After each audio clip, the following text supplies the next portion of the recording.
is the terrorists' lack of ties to the public or to a real political base.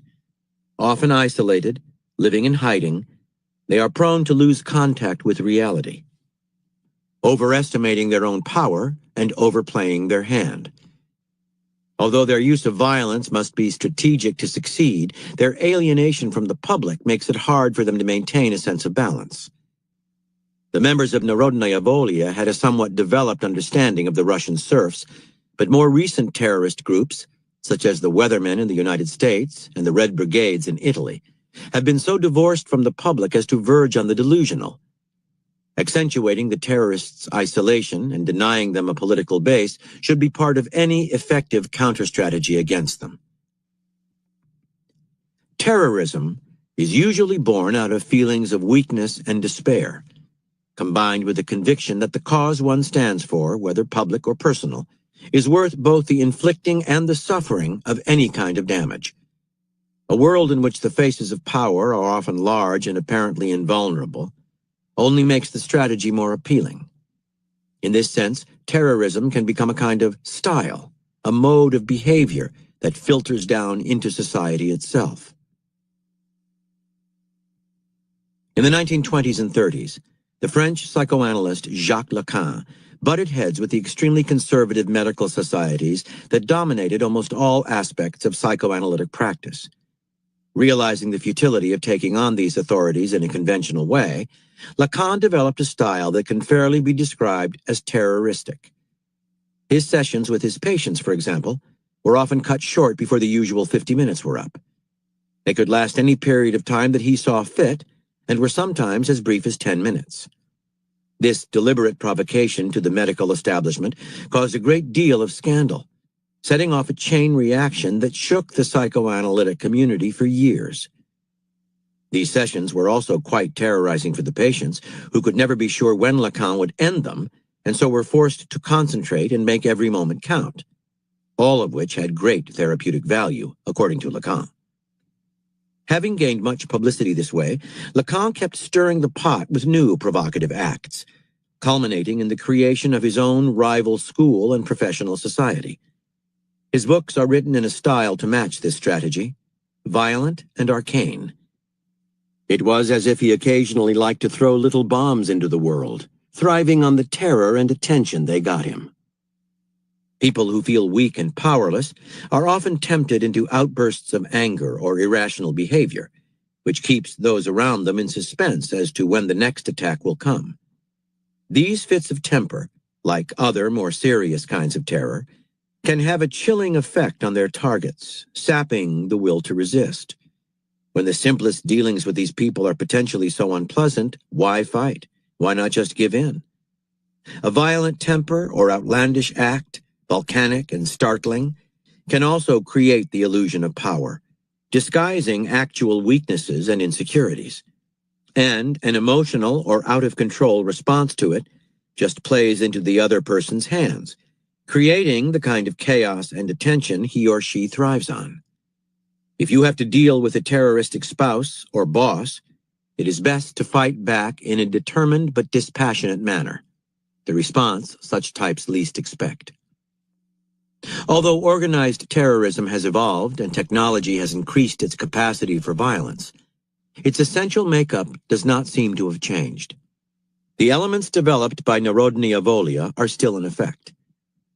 Yet the question many ask today is whether a new, more virulent kind of terrorism may be developing, one far surpassing the classic version.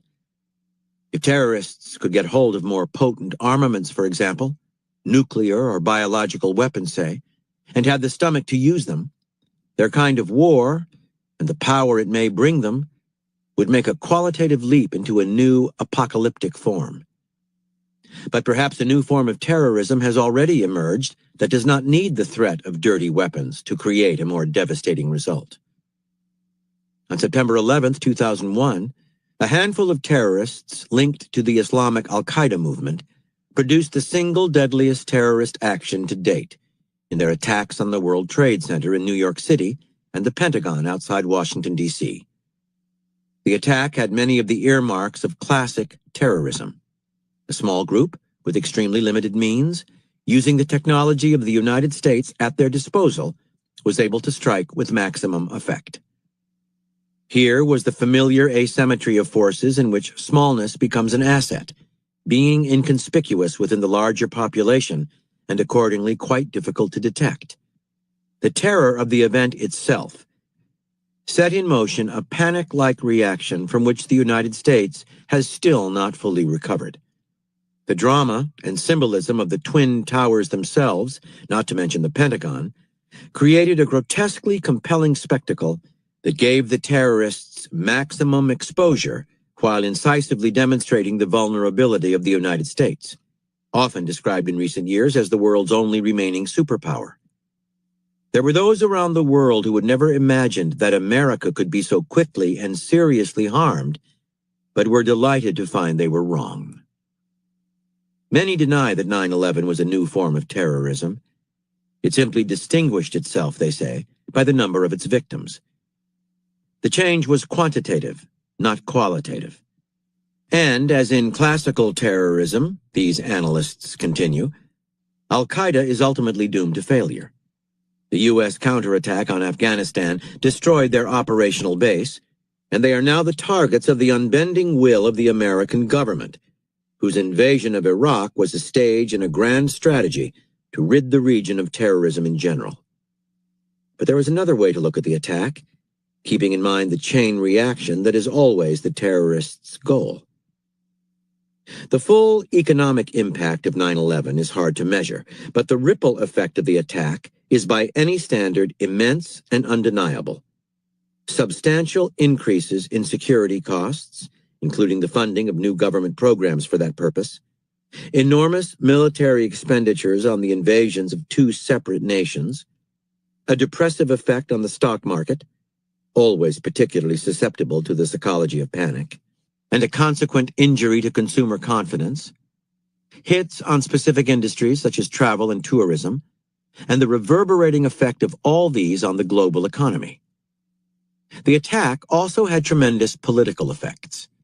In fact, the American elections of 2002 and 2004 were arguably determined by it.